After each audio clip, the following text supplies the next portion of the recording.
Hello everyone, hope you're having an excellent day today. I'm doing pretty good. I got really busy this week, so I don't have a substantial amount of TRON progress to show you all. I figure we may as well roll it over into next weekend, hopefully have a more substantial video. But I did do a lot of sorting, particularly for a really big build like Rock Raiders. So that might make an interesting video, and I think it would be worth talking about this week. Let's dive in.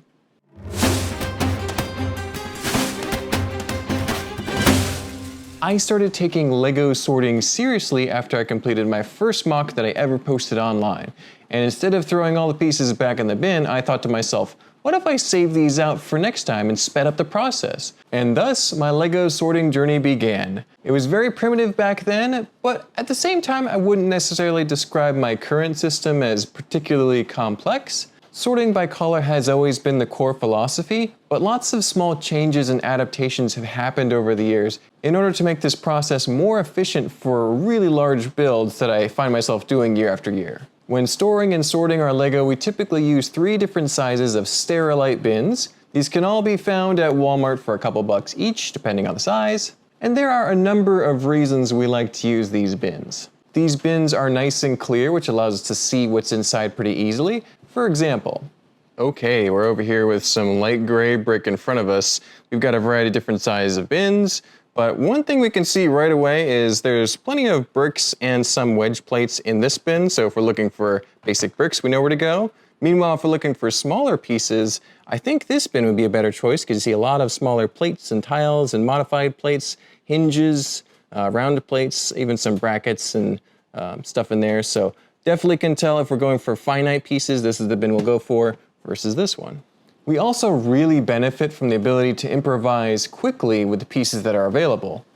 For example, again, I cannot stress enough how good color sorting is for improvising things, because say you wanted to make something with trans neon green, like you're working on a fuel cell or something, and you have all your trans neon green in front of you here, instead of just grabbing the specific piece that's sorted separately, you can see a whole bunch of other different options for sizes and variety, and be able to work from there. So instead of just looking at 2x2s, you have 1x1s and larger and smaller in order to pull from, and make your build that much more organic and that much more variety of pieces in your builds.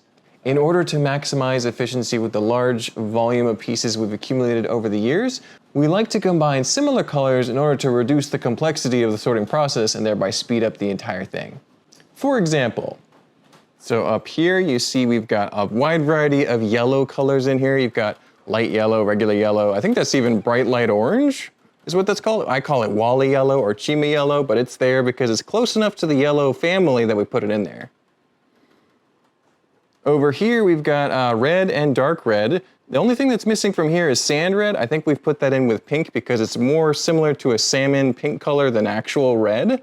But you can see we've got both of those colors sharing the space here, and it still works well enough for our system. Things like white, light gray, black, those have enough volume and are different enough that they can have their own special color. So there's nothing but white in those bins, and a few yellowed white pieces, of course, too. Orange is very much like yellow and red. There's a lot of different orange-related colors in the orange bins. You've even got some things like coral and nougat, which are close enough to fit in there and not quite enough volume or enough use to separate and add more complexity to the system. We also like to sort out specific elements that are particularly useful. Minifigures were the first thing to be pulled out separate, but we also now pull out things like Technic or bricks with studs on one side or plants in order to speed up the process. This is kind of like sorting by type, but I also think it very much falls within our philosophy of color sorting and volume. Technic is its own system and is often separate from things like color, so it's like its own color of sorts. Same thing with plants and bricks with studs on one side. When you want to go snot, it doesn't really matter what color it is if it's on the inside of like a brick head, for example. In our current studio setup, we use IKEA shelving to store all of our bins of LEGO. In the past, we used wooden shelves, but those eventually warped and crushed under the weight and time of all the use that they endured. So we're hoping that these new steel shelves will stand the test of time a little bit better. On a side note, I did talk about how the overall studio's design and appearance in a video a little while ago, and I sound like a robot in that video, but I'm still happy with the visuals, so check it out if you like. But by far, the most important aspect to our sorting system is that it's very fast when sorting down very big builds.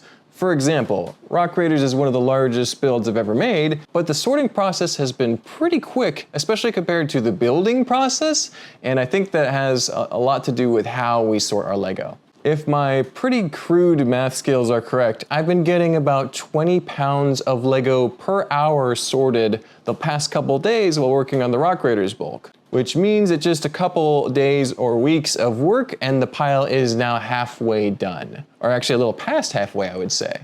When sorting for days on end, I like to put on a movie, a YouTube video that doesn't require constant attention, or a podcast. I like to listen or sometimes partially view something while I'm sorting. I'm definitely not rushing, but I try to keep my arms moving in a consistent rhythm and not slow down too much. The older I get, the more I enjoy this process, so it's definitely not something I shy away from. That being said, I wish I had a little more time to work on it in the afternoons and evenings.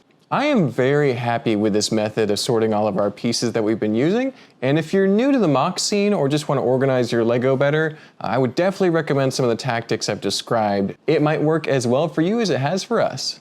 Well, I really should be getting back to that Lego TRON project behind me. I will let you all go for today. Don't forget to like, comment, and subscribe. That really helps the algorithm send this video to more people. Thank you so much for watching. I'll hopefully see you soon with more TRON progress. Bye-bye.